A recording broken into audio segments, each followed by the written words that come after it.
quelles ambitions voyez-vous pour l'agriculture de demain? Alors, l'agriculture, aujourd'hui comme demain, l'avenir sera fait.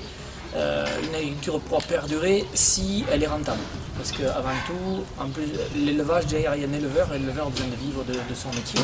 Je pense que c'est ça, et pour arriver à vivre de son métier, il va falloir gérer un troupeau qui permettra de faire des produits finis, avec, en ce qui concerne le troupeau, essayer de travailler différents axes comme la génétique, comme les marchés directs, comme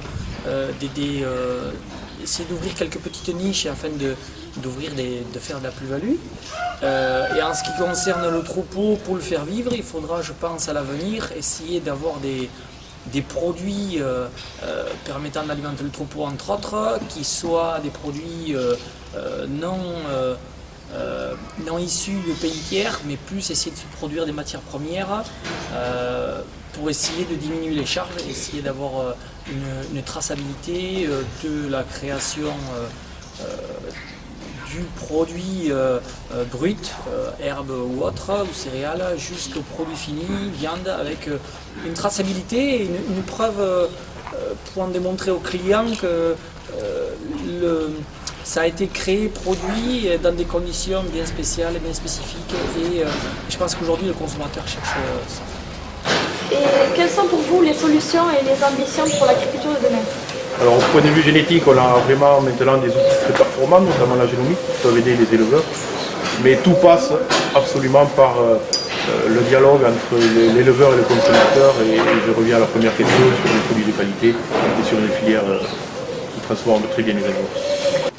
À l'heure actuelle, de toute façon, il n'y a pas photo, à mon sens, il faut aller vraiment vers de la qualité. On l'a vu au moment des ventes, au moment des concours. On est obligé vraiment de fournir un produit hautement qualitatif. Le tout venant, à mon sens, n'a plus beaucoup de place à l'heure actuelle. Il faut vraiment, j'incite vraiment toute la nouvelle génération à aller de l'avant, produire, d'un moindre coût si on peut, mais surtout produire de la qualité. Il ne faut pas se décourager, il faut vraiment aller de l'avant.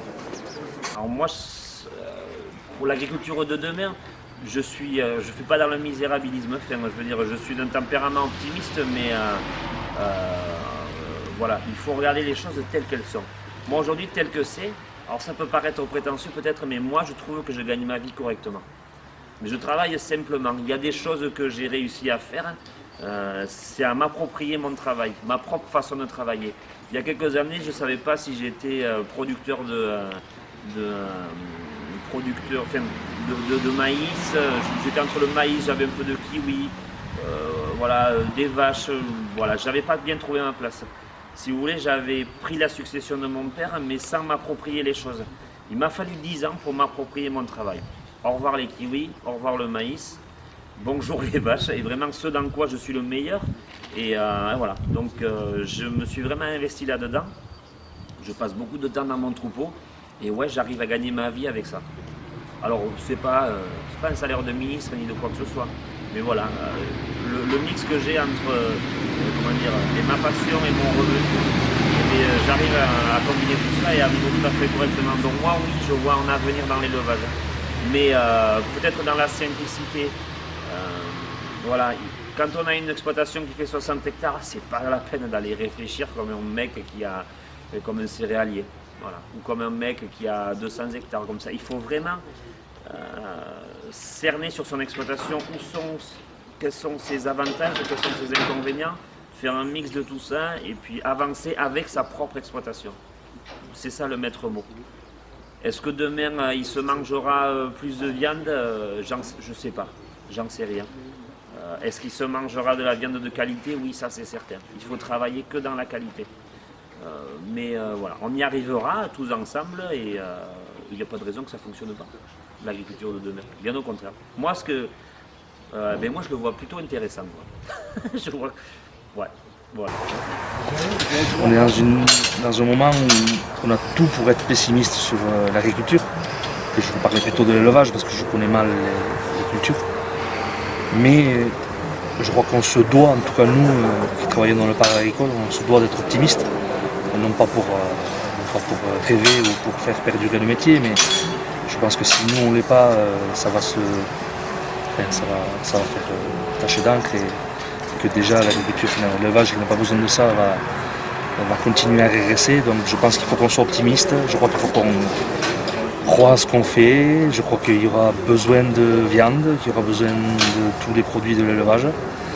Peut-être un jour ils seront reconnus à leur juste valeur, c'est ce qu'on peut espérer. Et voilà. Mes ambitions, vivre de mon métier, sans chercher à avoir des parachutes dorés ou des salaires mirobolants, mais vivre de mon métier. D'accord, voilà. Ok, merci. C'est une grande question. Je pense que je ne suis pas assez haut placé dans la hiérarchie française pour prendre des solutions, mais je crois qu'on est tous à notre niveau. Il faut se battre et il faut essayer de passer nos idées. Et je crois justement, je l'ai dit en introduction de la vente, qu'on est dans un virage aujourd'hui dans l'allaitant et encore plus dans la race blonde. C'est-à-dire que les cours diminuent, la consommation diminue, donc il va falloir être encore plus performant dans nos élevages. Il va falloir être capable d'avoir des coûts de production qui baissent et pour, je dirais, toujours vivre de notre métier et toujours avoir une plus-value. Voilà, je l'ai dit ce matin, la génétique est un levier, mais il y a d'autres points, il y a le machinisme, il y a la technique culturelle, on voit beaucoup de choses nouvelles qui se mettent en place. Et je crois que c'est ce qui pourra certainement sauver l'agriculture. Mais dans tous les cas, les gens auront besoin de manger. Voilà, je crois que on parle toujours qu'il faut des petites carcasses avec des petits morceaux de viande, mais je crois que les gens, quand ils ont un gros morceau dans l'assiette, ils le mangent quand même. Donc voilà, il faut sécuriser le consommateur, apporter toute la sécurité dans notre chaîne, je dirais, de traçabilité entre ce qu'on fait en élevage, ce qui est fait en abattoir, ce qui est fait par le transformateur. Et je pense que voilà, à un moment donné, les choses se rééquilibreront. Et quand l'offre sera en dessous de la demande, c'est bien la loi de l'économie, je pense que voilà, ça repartira et je pense qu'on pourra retrouver des éleveurs souriants et motivés et qui vivent largement de leur métier.